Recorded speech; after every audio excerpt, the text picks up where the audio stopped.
Hello दोस्तों, मैं market की अपडेट लेके आपकी खिदमत में हाजिर हूँ।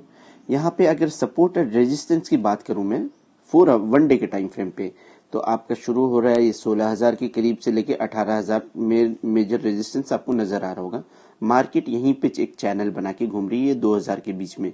अगर इसको पास्ट हिस्ट्री में अगर देखा जाए तो मार्केट एक चैनल बनाती है, कहीं भी सपोर्ट और मेजर रेजिस्टेंस का। ये रहा इसका मेजर सपोर्ट और ये मेजर रेजिस्टेंस। उसके बाद फिर अगर देखा जाए तो मार्केट यहाँ पे कुछ दिन मेजर सपोर्ट इस चीज को बनाई थी 21,000 से लेके 25,000 के बीच में मेजर रेजिस्टेंस। ठीक है, ये अगर सपोर्ट एंड रेजिस्टेंस अगर लार्जर टाइम फ्रेम पे, लार्जर पैमाने पे अगर देखना है, ये हेल्पफुल है उनके लिए जो स्पॉट ट्रेडिंग करते हैं। ठीक है, उनके लिए भी। और मेरी अगर सच्ची बात अगर कही जाए तो आप जो नॉर्मल टाइम फ्रेम पे जाके मैं प्राइस एक्शन के हिसाब से जो लॉन्ग की एंट्री देता हूं, तो उस लॉन्ग वाली एंट्री को भी अगर आप लेंगे तो बड़ी आसानी हो जाएगी। स्पॉट ट्रेडिंग वालों के लिए भी कह रहा हूं, क्योंकि परफेक्ट एंट्री देता हूं। तो स्पॉट ट्रेडिंग को भी जो मेरी जो इंट्राडे ट्रेडिंग को है उसको भी आप कन्वर्ट करते हैं स्विंग ट्रेडिंग में। ठीक है, ये रहेगी सपोर्ट एंड रेजिस्टेंस की बात। अगर मैं इसको थोड़ा सा 4 आवर चार्ट फ्रेम पे जूम इन करूं, अब यहाँ पे मल्टीपल सपोर्ट एंड रेजिस्टेंस है। अब यहाँ पे आपको समझ में नहीं आएगा, तो अब यहाँ पे हम सपोर्ट एंड रेजिस्टेंस के इंडिकेटर को करते हैं क्लोज और चालू करते हैं अपना प्राइस एक्शन। ठीक है, अब यहाँ पे ना भाई, अब यहाँ पे मैं आपको एक चीज बता रहा हूं कि मार्केट का ट्रेंड देखिएगा। जिनको प्राइस एक्शन के बारे में पता है, ठीक है, यहाँ पे मार्केट का ट्रेंड देखिएगा। मार्केट का ट्रेंड अपसाइड है। चले अब मैं आपको ट्रेंड किस अंदाज से मालूम करना है वो भी बता रहा हूँ।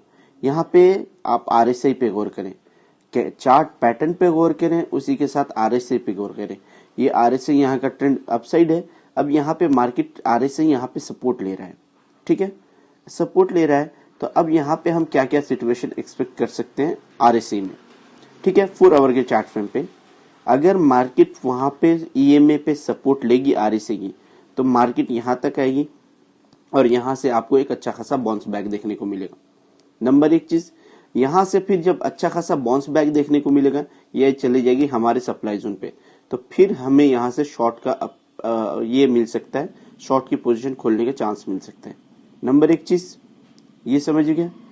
अब नंबर 2 चीज आते हैं 4 आवर के टाइम फ्रेम पे, 1 आवर के टाइम फ्रेम पे। 1 आवर के टाइम फ्रेम पे यहाँ पे आरएससी पे गौर करेंगे। यहाँ पे आरएससी देखिएगा, एक तो बेरिश डाइवर्जन बना और यहाँ पे इसने क्या बता रहा है आपको 1 आवर के टाइम फ्रेम पे ईएमए रिबन के नीचे है। तो अब ईएमए रिबन के नीचे है, इसका मतलब हम क्या सोचेंगे, यहाँ पे आ जाते हैं। ठीक है, अब यहाँ पे एक सिचुएशन ये होगी, मार्केट थोड़ा सा पंप लेगी, फिर नीचे की तरफ आएगी, उसके बाद टूटने और तेजी के साथ नीचे की तरफ आएगी। कल जो मैं आप लोगों को लॉन्ग का पोजीशन नहीं दिया था, शॉर्ट की पोजीशन नहीं दिया था, यहां से एक चीज, क्योंकि मार्केट ना लॉन्ग की पोजीशन दिया ना शॉर्ट की पोजीशन दिया था कल और उसका रीजन भी मैं बताया था कि यहाँ पे आपको जो पंप हो रहा था कल, यहां से ये पंप हुआ था, इस वाले पंप को यहां से देखिए पंप हुआ।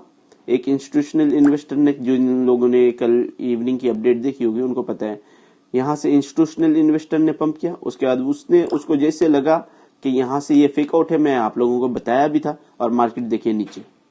ठीक है, तो अब यहां से क्या सिचुएशन हो सकती है, अगर 1 आवर के टाइम फ्रेम पे मार्केट फिर नीचे आ जाएगी। मार्केट जब नीचे आ जाएगी तो फिर डिमांड जोन पे हमारे पास आ जाएगी, तो हम यहां से अपने एंट्री बना लेंगे लॉन्ग की। समझ गए भाई, ये हो गया आपका बीटीसी का। अब आते हैं इथेरियम पे। इथेरियम पे आने के बाद सपोर्ट एंड रेजिस्टेंस तो आपको पता ही है। मैं आपको सबसे पहले बात करता हूं 4 आवर के टाइम फ्रेम पे। 4 आवर के टाइम फ्रेम पे अगर इसका ट्रेंड देखा जाए तो अपर साइड है। किस बुनियाद पे बता रहा हूं, अब आज मैंने आपको ट्रेंड किस अंदाज से चेक करना है, चार्ट पैटर्न के ऊपर गौर करना है और आरएससी के ऊपर गौर करना है। ठीक है, ईएमए रिबन के ऊपर चल रही है, ये 60 के ऊपर यहाँ, तो मार्केट यहाँ पे आएगी या इस वाले जोन पे, या अगर इस वाले जोन पे सपोर्ट लेगी तो यहाँ पे आपको ईएमए रिबन पे भी सपोर्ट लेगी। ठीक है, तो यहां से पंप होगा। ठीक है, तो अगर इस सीपीआर जोन के बीच में चलेगी मार्केट तो हम नहीं लेंगे कोई पोजीशन। नंबर एक चीज। ठीक है, नंबर 2 चीज, अगर आ जाऊं 1 आवर के टाइम फ्रेम पे, ठीक है, यहां पे देखिए कॉन्फ्लिक्ट है। यहां पे अब मार्केट का ट्रेंड क्या है, मार्केट का ट्रेंड 1 आवर के टाइम फ्रेम पे डाउन ट्रेंड है। ठीक, फिर मार्केट 1 आवर के टाइम फ्रेम के हिसाब से अगर मार्केट लगातार नीचे आ जाएगी तो ये हमारे डिमांड जोन पे आ जाएगी। डिमांड जोन का उसूल लेके हम लॉन्ग की पोजीशन ओपन करेंगे, लेकिन उसको चेक करना पड़ता है। आपको RSI चेक बता दिया, मैं ट्रेंड बता दिया, फिर ऑर्डर बुक भी इंशाल्लाह मैं बताऊंगा, लेकिन वो बहुत कॉम्प्लिकेटेड है। ऑर्डर बुक को रीड करना, बड़े ऑर्डर्स लग रहे हैं या नहीं लग रहे हैं, तो वो इंशाल्लाह वो भी मैं आप लोगों को बता दूंगा। ठीक है, तो यहाँ पे क्या है, 4 आवर के चार्ट फ्रेम पे ट्रेंड किस तरफ है, अपसाइड ज्यादा स्ट्रांग है। ठीक है, उसके बाद यहाँ पे आ जाएंगे तो यहाँ पे आपको बेरिश डाइवर्जन बनते हुए नजर आएगा। अब यहाँ पे एक से दो सिचुएशन होगी, या तो मार्केट कंटिन्यूसली नीचे की तरफ आएगी और एक मैक्सिमम कैपेसिटी अपना नीचे की तरफ तोड़ने के बाद अगर ऑर्डर बुक में जहां से मेजर ऑर्डर्स लग जाएंगे लॉन्ग की, तो फिर मैं आपको लॉन्ग की पोजीशन दूंगा। वरना मार्केट अगर इसकी यहां से ऊपर जाएगी तो फिर यहाँ पे टकराएगी EMA लाइन से, तो फिर इसको रिजेक्शन मिलेगा, फिर नीचे आने के चांसेस है। ठीक है, तो कॉन्फ्लिक्ट है फिल वक्त अभी CPR जोन पे है, CPR जोन से ऊपर या नीचे कहीं होने दिएगा। इंशाल्लाह मेरे ख्याल से आज के दिन कोई एक मूवमेंट बनेगी तो मैं आप लोगों को अपडेट दूंगा। ठीक है, अब देखिएगा बहुत सारी चीजें बहुत भाई लोग ये बोलते हैं कि मैं बहुत कम ट्रेड देता हूं। अब ऐसे ट्रेड कहां से दूं, ये बताइए। ये इंस्टीट्यूशनल इन्वेस्टर ने उठाया, बहुत सारे बंदे यहाँ पे लॉन्ग की पोजीशन खोल रखे थे, मार्केट पंप हो रही है। अब देखिए मार्केट अचानक नीचे की तरफ आ रही है। ये रिस्की ट्रेड्स है, इसलिए मैं रिस्की ट्रेड्स नहीं देता। मैं जो ट्रेड दूंगा ना 98% से ज्यादा वो सक्सेसफुल होगी। शर्त है कि उसमें भी पोर्टफोलियो मैनेज करना होगा। ठीक है, रिस्की ट्रेड नहीं दूंगा मैं।